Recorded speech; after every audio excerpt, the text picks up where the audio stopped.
What up, fellas? It's Ty. Welcome back to the channel where we discuss all things prostate and prostate cancer related. If you're new here, welcome to you. If you've been here for a while, watch the video, maybe even like to subscribe. I appreciate you. And welcome back.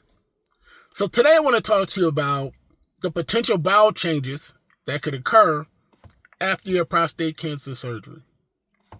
Now, there are some people in our group who have one scheduled, and then there are some of you that have recently had it, and some of you have had it a while ago, and so the thing I want to come to you and talk to you about is that the bowel changes that occur do not just occur in a silo. The thing is, right after your radical prostatectomy, if you've already had it, you remember that you were in the hospital overnight, and they like for you to get up and move, and they want you to have a bowel movement.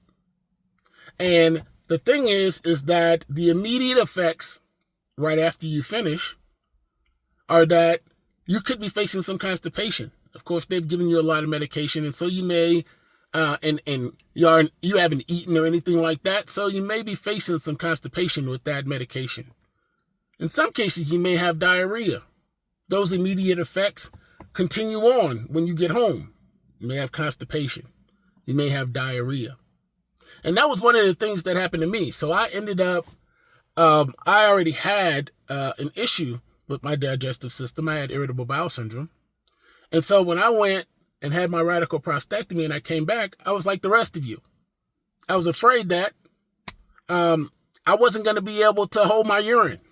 Now, I don't know if that applies to all of you, but I'm sure a number of you had heard about the incontinence. And if you've been watching the videos, you know I talk about it all the time. And there are some people who cannot hold their urine. And I was thinking that was going to be one of those. And so what I found is that it wasn't my urine that was causing me to have to run. It was actually that I had to poop. Now, keeping in mind that all of that stuff is interrelated. It's all in there together. Your rectum, your colon, your bladder, and your prostate. They're all in there together. Now, I'm not a medical professional, right? So what I did was I went and did some research. Because the thing is that I recently saw a comment that said, hey, I'm dealing with hemorrhoids. And I was like, wow, me too. I was dealing with hemorrhoids. And then I was like, they were really bad. And then I said, hold on. I say me too so much, but I never think, hey, you know what? Is this a symptom of a larger issue? So I went in, I found out that one of the long-term effects of having the prostate cancer surgery and the radical prostatectomy is that you could end up with a bowel issue. You could end up with irritable bowel syndrome. And I was like, oh, well, I already had that, so I didn't necessarily end up with it. But it may have, after the surgery, exacerbated it, and that's why I had to run to the restroom. That's why I had to get out and, I'm like, hey, why do I have to go to the restroom so much more now? Because, after a while, it doesn't go away, but if you have irritable bowel syndrome, it kind of slows down a little bit. And so I was like, okay, no. So I wanted to make sure you all were aware, because if you're having stomach-related issue or bowel-related issue, you have bowel changes, the constipation, the diarrhea. Those things are short-term, but they are also part of having IBS. Along with IBS, you could be having cramping. You could be having some discomfort in your stomach. There are a number of things that could be happening that is requiring you, or now is saying that you have irritable bowel syndrome, but you may not be aware of that. And there's a whole nother doctor that deals with that. So the gastroenterologist or the GI doctor, that's who you go to for any bowel issues. So I do not want you all sitting there thinking that what's going on with you is not related to the major surgery that you just had. Keep in mind all of those things are there together. Now, irritable bowel syndrome is just that. If you're eating something, you may have to run to the restroom. And so while you're already dealing with the erectile dysfunction and the incontinence, and now all of a sudden your bowels, now you could have IBS-C, which is the constipation. You could have IBS-D, which is the diarrhea. Again, remember I said those immediate effects of constipation and diarrhea are part and parcel of IBS.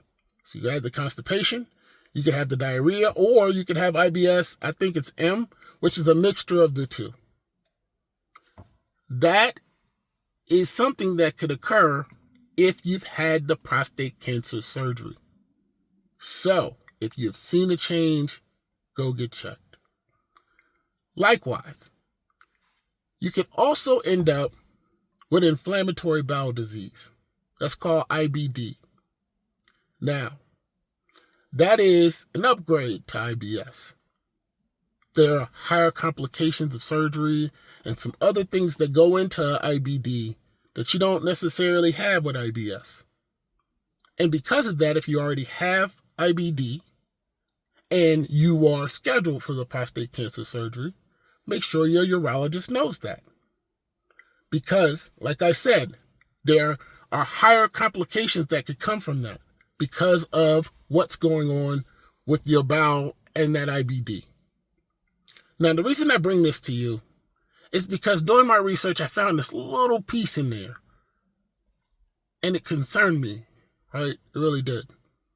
Because if you have IBD, the medications that they give you could cause two symptoms that you don't really want to be going through once you have had this issue. The medications could cause depression or erectile dysfunction. Yeah, the medications for IBD could cause depression and erectile dysfunction. You are trying to get over the change that has been made to your body, the major surgery that you just went through. And then you're also may or may not be fighting erectile dysfunction and trying to get back to normal. So if you are having or taking these medications, they could be fighting against what it is you're trying to do and also making you feel as though you don't want to go on, or that you are in, a box and you just don't feel great. So make sure you're aware of those. I was thinking about this whole thing holistically and saying that, everybody's not going to run into this. But again, I think back to all the times that I've said me too, based on the comments. When I started with the enlarged prostate and the prostatitis, and I started to see, hey, there may be the dots that connect. But it had never occurred to me that IBS might be one. And so, if you have IBS or IBD, you've later been diagnosed with prostate cancer, please put it in the comments. Because they're two different doctors. I don't know that they even talk to one another. I don't even know that your GI doctor would even be aware to tell you that if you have IBS or IBD to go get checked. But I'm thinking that all of that stuff is rubbing in there together. I am still not sure that my prostate cancer wasn't caused by my spastic colon. So my colon does this all the time. It's right there next to my prostate and it's rubbing. And I'm going to the restroom so much. And then all of a sudden, the cancer's looking around for a way to get into my prostate, and all of a sudden, there's a bruise. Now, I don't know medically if that's possible. I just know that all of that stuff is right there, interrelated. And it never occurred to me to think about the fact that I had all of these symptoms in advance, and maybe, just maybe, they're all interrelated. So, if you've had that, please comment and let me know. And so that we can start looking at that. And if there's enough of us, we can push this along, and maybe they can do some research to save some people early. And to have your GI doctor start looking and having you say, hey, look, you have IBS. Make sure you get a urologist and go get checked for prostate cancer. All right. So that's just my thoughts in regards to this, in regards to all of the stuff that I found. Yeah, as always, I always hope you find you guys well. Peace and blessings, man.